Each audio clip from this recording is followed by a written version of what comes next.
my rook. And I'll have a passed C pawn, he'll have a passed A and D pawn. Well, let me let me just show you the variations so you don't have to look at all these arrows. Okay, so now I have a passed C pawn, which could potentially be very harmful to him. And he has passed D and A pawns. So, definitely in the long run this is better for white. He's up a pawn, he's got 2 passed pawns, and one's an outside rook pawn. But in the short run, my pawn's going to be a little bit easier to push because his is already blockaded and it's in the center where all the natural blockading usually happens.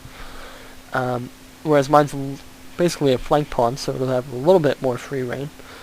And, well, also I have 2 knights, and knights are the best blockaders, so I'd be able to blockade his D pawn if I have to.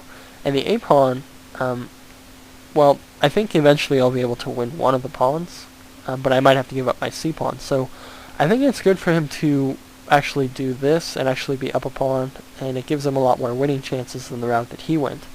But well, the way he played was very, very strong and interesting as well. He just played knight takes knight, bishop takes, bishop takes. Now I played queen takes. So he opted not to take the pawn, and instead he's going to try to support his passed D pawn and try to push it up the board. Now, I am offering this B pawn up again, but it's slightly more dangerous for him to take it now, because after knight e5, his bishop doesn't have too many squares to go. If he goes back to e2, it's vulnerable to rook f b8, queen c7, and now rook b2 attacking the bishop. And even though he's attacking my c5 pawn, he's not going to be able to win it since I gain a tempo on his bishop. So he can't go to e2. He could go to e4, but now this move, queen f4, is going to be a somewhat strong move. It gains a tempo on his bishop. He'll have to move it, or defend it. Moving it's probably not a smart idea, but he could play f3 to defend it. And after rook fb8, he can't go to c7 now because I'm attacking. I can move my knight f3 check, and queen takes queen. So he can't go there.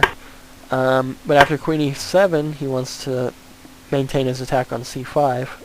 Rook b2, and now I do have pressure along the second rank.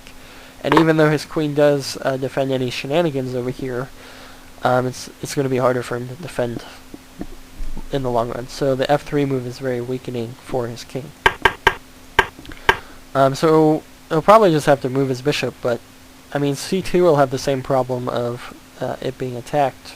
Well, not nearly as much because his queen will guard it.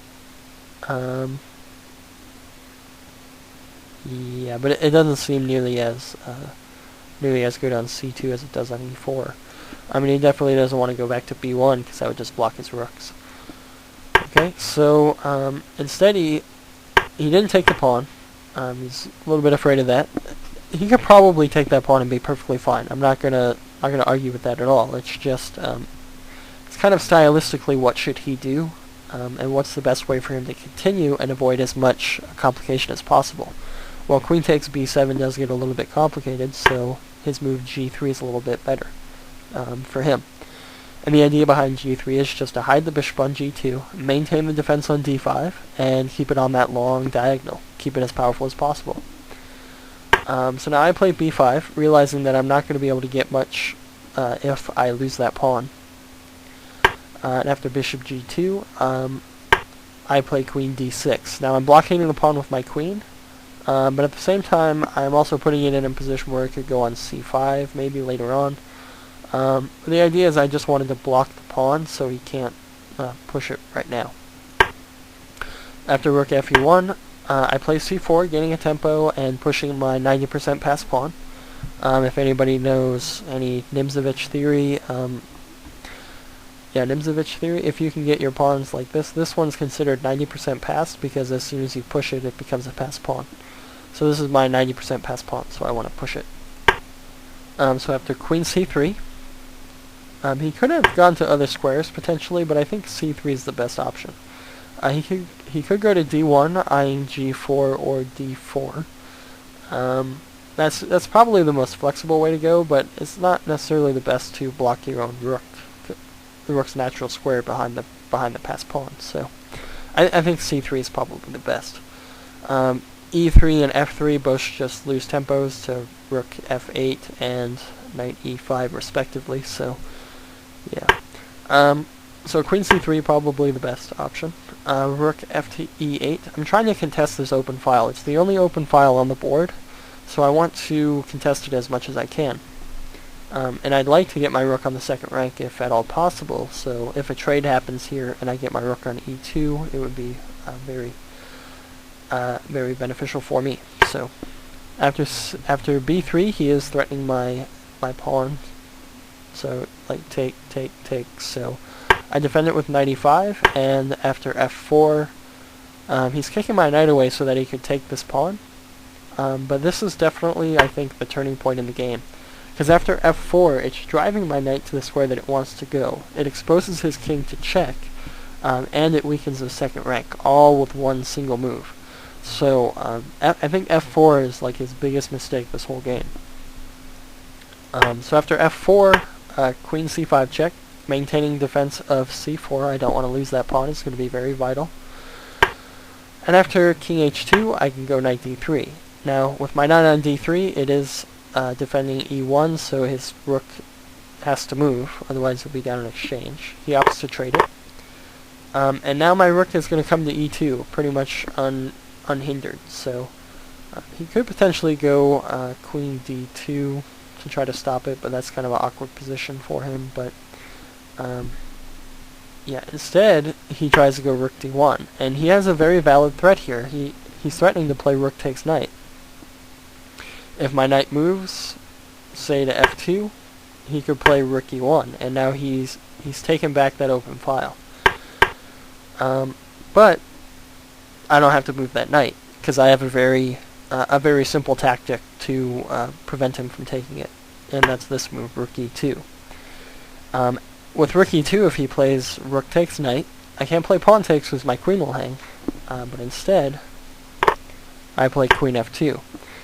And now he has no way to defend the g2 bishop, and he's going to get checkmated. So instead he opts for... he tries to push his pawn. So the idea is... well, if I play queen takes, he's going to play pawn takes c4, and then I'll probably be losing my knight on d3, because it'll be pinned now, and it's already attacked twice. And he can attack it again with bishop f1 if I defend it with rook e3. So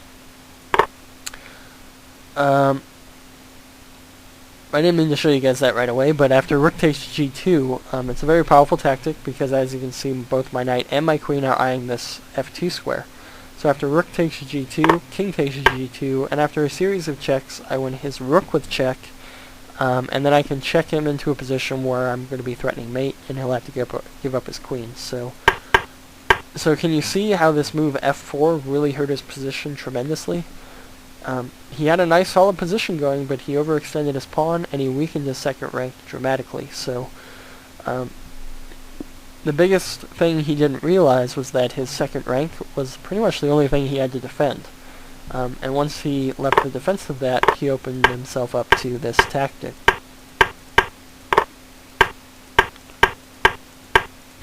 And after queen takes g3, I'm threatening knight f2 check, which would be checkmate. So his only option is to defend it. And after knight f2 check, he resigned because he has to play queen takes f2, only move. And after queen takes f3, d7, queen d4 or queen d2, and I'm taking his pawn. He's not going to be able to queen, and it's just game over. So that's the first game. I'll be bringing you the next couple games, and I also have a special game where I actually played Brian in a slow game, so that's going to be interesting. It's Brian Wall, the Life Master. So that's it for this game. I'll catch you guys next time.